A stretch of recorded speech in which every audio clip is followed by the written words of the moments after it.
Hi అండి, అందరికీ నమస్కారం. నా పేరు రమాదేవి. ఈరోజు మీకు లోటస్ పెయింటింగ్ ఎలా వేయాలి అనేది చేయిస్తాను, చూడండి, నేర్పిస్తాను. మీకు నచ్చితే కనుక మీరు కూడా చేసుకోవచ్చు. ఓకేనా? నేను ఒక ఫ్రేమ్ తీసుకున్నాను. దాని మీద మీకు నచ్చిన డిజైన్ ఏ లోటస్ అయినా పర్లేదు. ఆ లోటస్ చక్కగా ట్రేస్ చేసుకుని దాని మీద డ్రా చేసుకోవాలి. డ్రా చేసుకున్న తర్వాత వైట్ కలర్ కొంచెం తీసుకుని మనం కొద్దిగా రెడ్ కలరు దానిలో మిక్స్ చేసుకోవాలి. లైట్ పింక్ కలర్ వస్తుంది. ఆ లైట్ పింక్ కలర్ని పెటల్స్కి మనం చక్కగా నీట్గా అప్లై చేయాలి.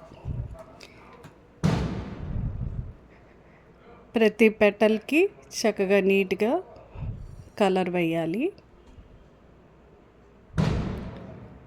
ప్రతి పెటలు సపరేట్గా ఉండేలాగా చూసుకోవాలి.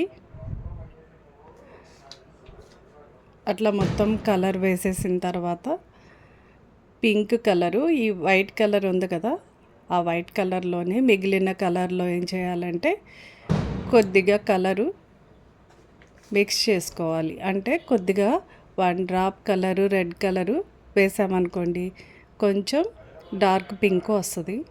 ఆ డార్క్ పింక్ కలర్ని మనం అవుట్లైన్ వేసుకోవాలి.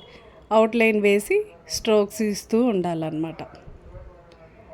అలా ఒక పెటల్లో సగం వరకు మనం స్ట్రోక్స్ ఇస్తూ చక్కగా నీట్గా పెయింట్ చేసుకోవాలి.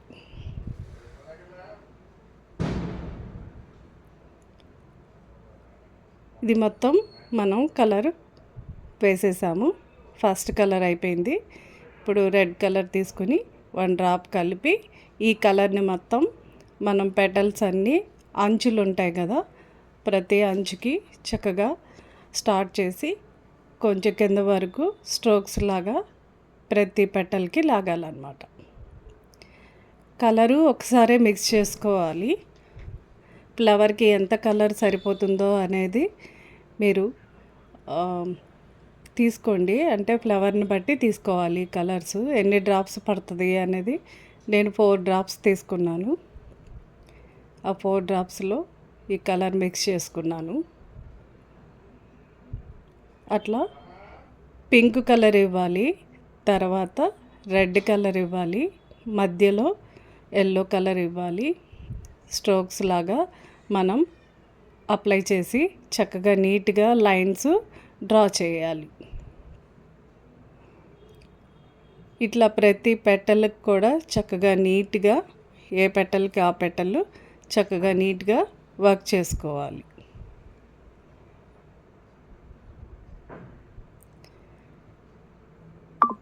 వైట్ కలర్తో స్ట్రోక్స్ ఇవ్వాలి, పింక్ కలర్తో కూడా స్ట్రోక్స్ ఇవ్వాలి.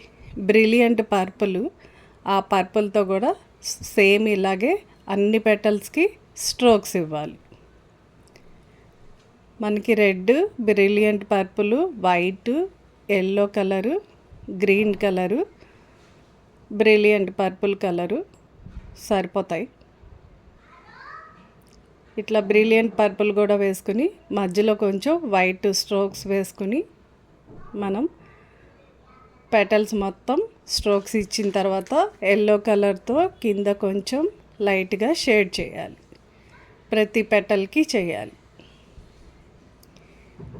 ఇట్లా అన్ని పెటల్స్కి చక్కగా నీట్గా ఎల్లో కలర్స్ ఇచ్చేయాలి. అలా అన్ని పెటల్స్కి అన్ని కలర్స్ చూడండి ఎంత అందంగా కనిపిస్తున్నాయో. రెడ్ కలర్తో కూడా మనం స్ట్రోక్స్ ఇవ్వాలి. రెడ్తో ఇవ్వాలి, బ్రిలియంట్ పర్పుల్తో ఇవ్వాలి, కింద నుంచి ఎల్లో ఇవ్వాలి, మళ్ళీ పైన అవుట్లైన్ చక్కగా నీట్గా చేసుకోవాలి.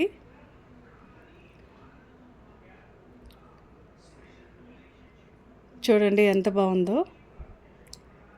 అవుట్లైన్ మొత్తం వైట్ వేసేసుకోవాలి. లోటస్ ఫ్లవరు చక్కగా చూడండి ఎంత అందంగా ఉందో. చాలా బాగుంది. మీరు కూడా ట్రై చేయండి, ఈజీగా వచ్చేస్తుంది. Thank you.